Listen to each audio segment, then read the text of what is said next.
Well, a few days have passed at Borg and we're back in, and we've progressed somewhat.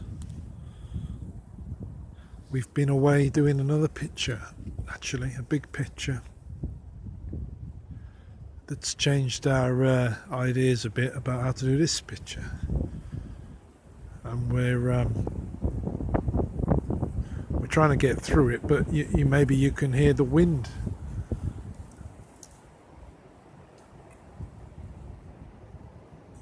It's not quite a mistral, but it's getting there,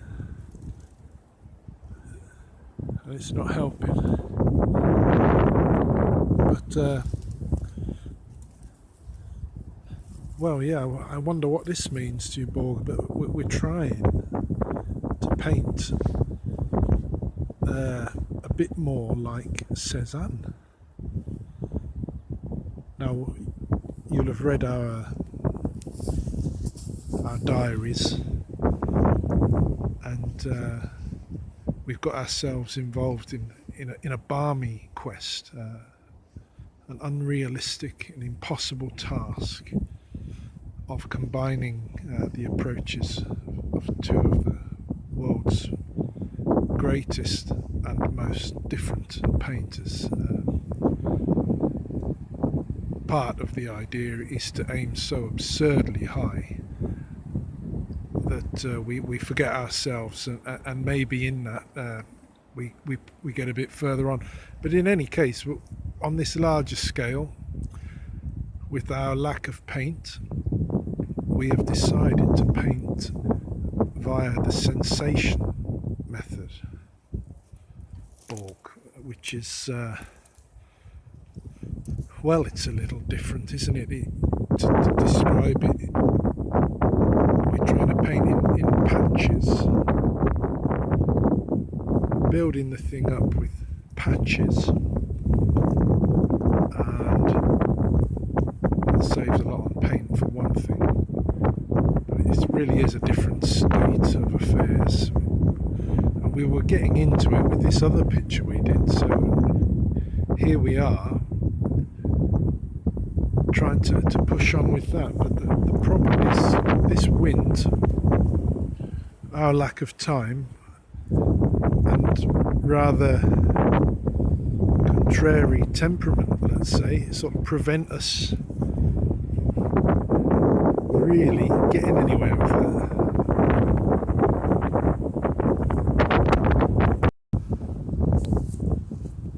A bit further along.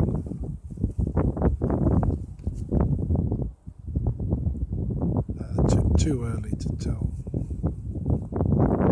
You'll know already, of course. What'll often happen, Borg, is we lose patience and attack with the faster method of Van Gogh, which is no surprise because Cézanne, well, reportedly would put 100 sessions into release. Oh my God.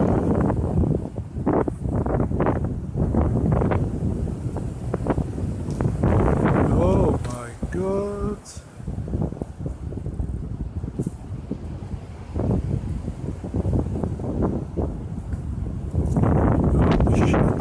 Actually be in a small bother here.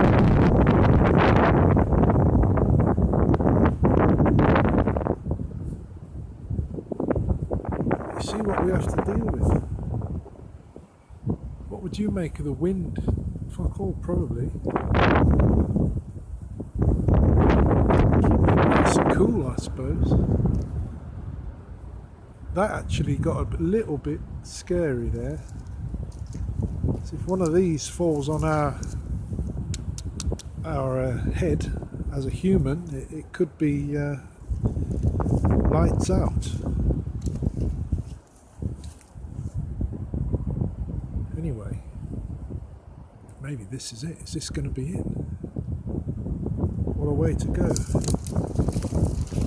no idea what I was saying, really. I think I was whinging about the fact that we would never come anywhere close to reaching it goal. But somehow we'll have to reconcile that fact and turn it into some sort of energy to come up with something that does have some lasting value of some sort.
I hear this week some friend of yours is building a smart city in Nevada using something called blockchain technology. Borg. Have you heard of it? This is a city it's right up your street. It's you. It's you all over. And the thing that's different about this from the seasteading attempts to build kind of autonomous cities that we've heard about is it seems to be happening. The question is whether this fella can successfully get powers for this new city, political powers to be, it seems, autonomous or semi-autonomous from the government, the American government. Well, I mean, I mention it, Borg, it's because this is why we get so worried down here about you and the way people are, planning to use you, and in their great haste to do away with the old ways and to embark on a future where you are the absolute framework of how we live. We're all worried that how we live now will be neglected and even worse, deliberately sort of campaigned against. Anyway, I thought I'd mention it, partly because I don't know anything about it, but it's exactly the kind of thing that people have been speculating might end up happening. And I only go into it now because our painting session's over today. I'm not hanging around here to be nobbled by one of these birch trees. But we'll have to look into that blockchain situation. I mean, I had a little look this morning, but believe it or not, I came across something called the blockchain socialist. because and I was looking for that sort of thing, Borg, because always with these new technologies there's a left. Well, I say a left, will that matter anymore? There's different ways, let's say. There's a way of applying it which seems rather profit driven, and then there's a way of applying it which perhaps is less obviously profit driven. We know next to nothing about it, of course, and should probably leave it well alone, but as what I'm involved in, dignity discussion, let's leave it alone. The theory being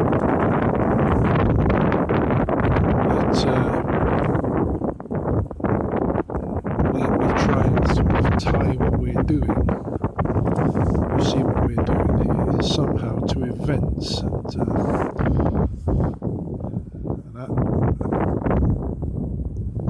our way of doing that is to sort of think and talk and have a look, be a bit like a kind of blind detective. So we don't really know the details, but we find out which way the wind's blowing, and think and discuss it, and then eventually it comes out into subjects somehow. It comes into the doing, and I mean that's how I've been doing it. I don't know how other people do it really, but it's a bit tiresome. You know, all I know about blockchain for sure is that it's complex mathematics, and well, that's your field, isn't it, Borg? I mean, we can't do that.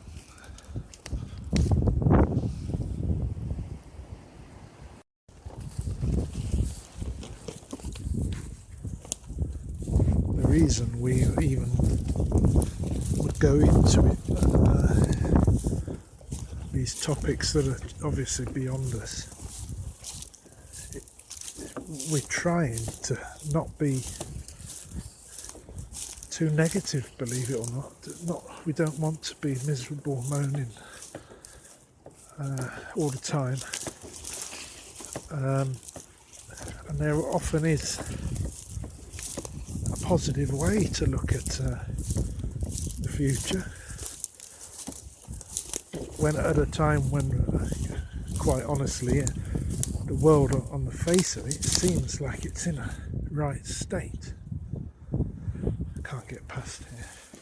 But I mean, I don't know if it is. It might just seem that way because we've got information like never before. But anyway, our reason for turning to you is partly because it seems like that's the direction all this is heading, and instead of assuming it's going to be a disaster, we want to give you a chance, you know. And part of that, excuse me, Borg, I've got some trouble. You see, the picture is falling off.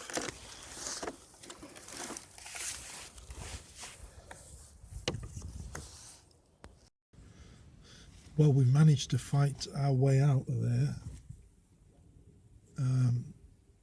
none too easily, I might add. That as we came across the field, the canvas was blowing off like a sail, and because the wind is a swirling one, it would then smash us back in the face.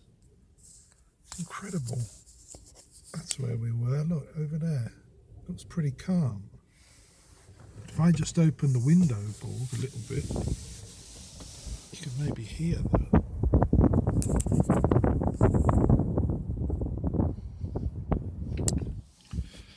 Anyway,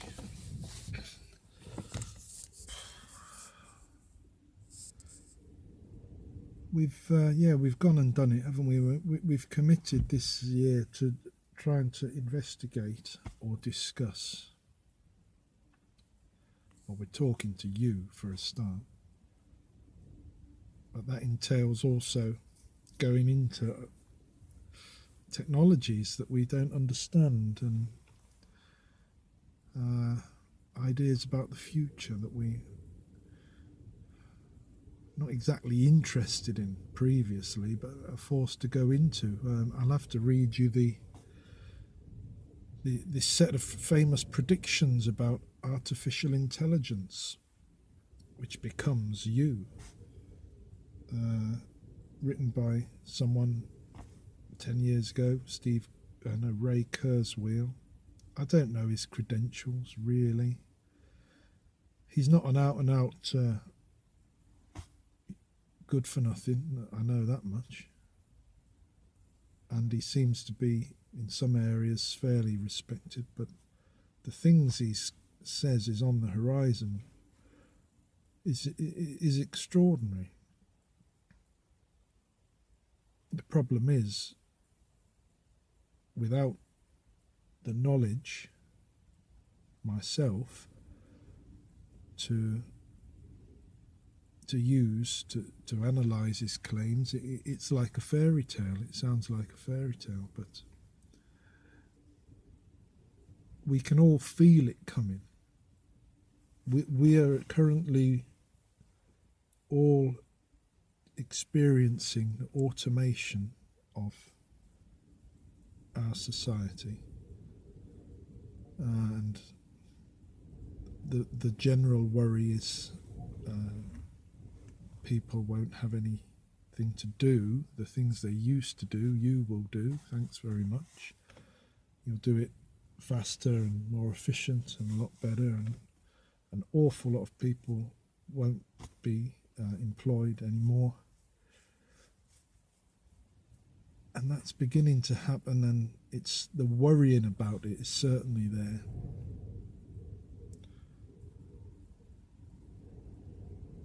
And that's about where we are. That's the source of a lot of worry, and then that's a real worry, and then it can go from there to science fiction. It's a telephone call, Borg. See, I don't even use you. Look.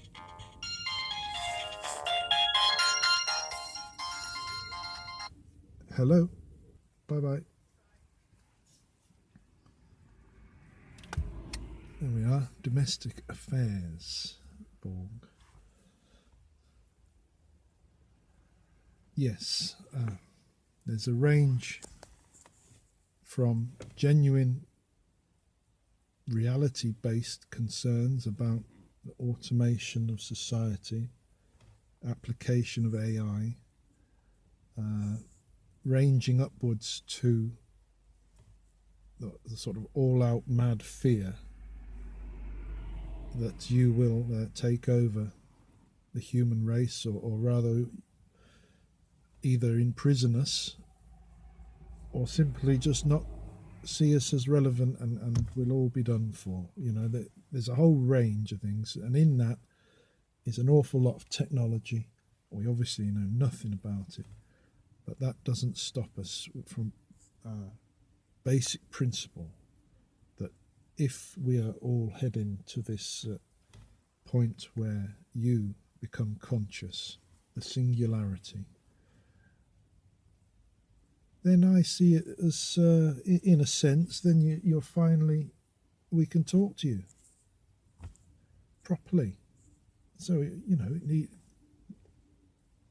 it needn't be a fear-filled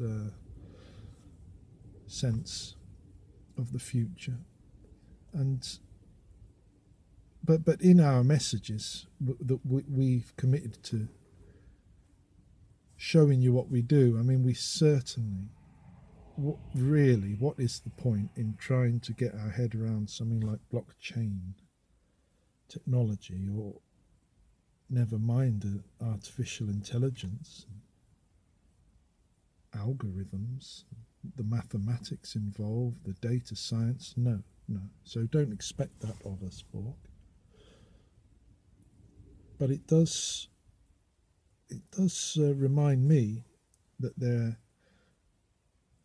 in amongst all the fear of the technology, there's people doing very good work on imagining and actually using stuff for better purposes, better in the sense that you can imagine them being applied in a way that improves things for everyone, rather than this idea in Nevada, which would seem like the first step in a rather nasty sort of separation, a tiering of cities and societies, where in all likelihood the lower tier societies will be, utterly under resourced. Anyway,